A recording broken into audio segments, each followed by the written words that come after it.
Y is this body attractive? ये शरीर attractive क्यों है, आप बताइए। किसी को देखते हैं हम लोग, is a very handsome person, beautiful girl, अगर if that person dies what will you do? उसकी बॉडी है वहीं पे, क्या करोगे आप? आपको नहीं अट्रैक्टिव लगेगा। क्यों? क्योंकि जब तक आत्मा थी वो बॉडी अट्रैक्टिव है, जैसे ही आत्मा निकल गई that is not attractive. So who are you attracted to? आप किससे आकर्षित हो रहे हो? शरीर से या आत्मा से? आप आत्मा से आकर्षित हो रहे हो, not with the body. You are beautiful, why you are beautiful? Because of the soul you are beautiful, isn't it? And soul is part of super soul. आत्मा परमात्मा के अंश है। तो आप अट्रैक्ट किससे हो रहे हो? आप राम से अट्रैक्ट हो रहे हो, कृष्ण से अट्रैक्ट हो रहे हो, आप बॉडी से थोड़ी ना अट्रैक्ट हो रहे हो।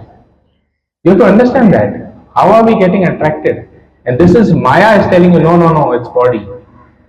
Because क्योंकि हम लोग राम की कथा नहीं सुन रहे, राम का नाम नहीं ले रहे, इसलिए माया हावी है। जैसे ही आप राम की कथा सुनोगे, राम का नाम लोगे, तो माया साइड हो जाएगी, फिर आपको सब चीज समझ में आएगा और आप आनंद, दिव्य आनंद में आ जाओगे। जीव जागो गोरा चंद बोले, फोतो निद्रा जाओ माया पिशाचिनी कोले। ये पिशाचिनी के गोद में, माया के गोद में कब तक रहोगे?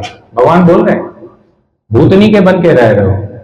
तो भूतनी के बन के घूमेंगे तो कहां से सुख मिलेगा?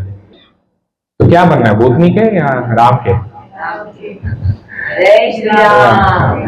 जो राम का नहीं वो किसी काम का नहीं। तो see, we are very fortunate that we have this knowledge, rare human birth, दुर्लभ मानव जन्म मिला है, उसमें भी सत्संग मिलना बहुत रेयर है। तो मिला है तो उसका फायदा उठाना चाहिए, नहीं उठाते तो फिर वेस्ट है। It is unfortunate that we don't take this. तो राम की कथा, कृष्ण की कथा, आप रामायण पढ़िए, नित्य भागवत सेवा है, गीता पढ़िए, लेकिन नित्य डेली थोड़ा सा पढ़िए, और भगवान के नाम का जप, ये हमारे को चार्ज करेगा। जैसे मोबाइल अगर आप डेली चार्ज करते हो ना, वैसे ही हमको ये चार्ज चाहिए, स्पिरिचुअल चार्ज। और सत्संग, रेगुलर सत्संग करना चाहिए, भक्तों का संग करना चाहिए। And then I have seen people जिनके मटेरियल प्रॉब्लम सॉल्व हो गए सत्संग से। डिप्रेशन में क्या करेगा आदमी, बेचारा डॉक्टर के पास रहेगा, दवाई लेगा, सोता रहेगा।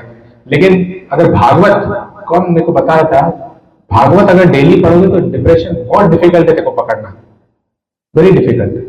भागवत में सो प्यूरिफाइड, अमल पुराण है, स्पॉटलेस पुराण। So we should read Bhagavad Gita first, then Srimad Bhagavatam, and then Chaitanya Charitamrita. तो वी हैव नेक्टर ना, गंगा बह रही है, कुआं क्यों खोदे ना? वह जब छोटा था स्कूल में एक पढ़ाते थे, कमल नैन को छाड़ी महातम और देव को ध्यावे, परम गंग को छाड़ी प्यासो दुर्मति कूप खनावे, जैसे उड़ी जहाज को बची फिरी जहाज बनावे। कि भगवान को छोड़ के कहां जा रहे हो, देवताओं के पास? ये तो ऐसी बात है जैसे गंगा बह रही और कुआं खोद रहे हो। जैसे जहाज को पंछी, समुद्र का जहाज में ना पंछी बैठे रहते हैं, वो उड़ते हैं, सोचते हैं कि चलो मैं अब किनारे जाऊंगा, लेकिन नहीं मिलता है, फिर वापस आ जाता है। तो भगवान को छोड़ के संसार में सब भटक रहे हैं कि हमको माया में खुश सुख मिल जाएगा, लेकिन फिर वापस वो भगवान के पास ही आता है। जब तक नहीं आएगा तब तक उसको चैन, ठीक है।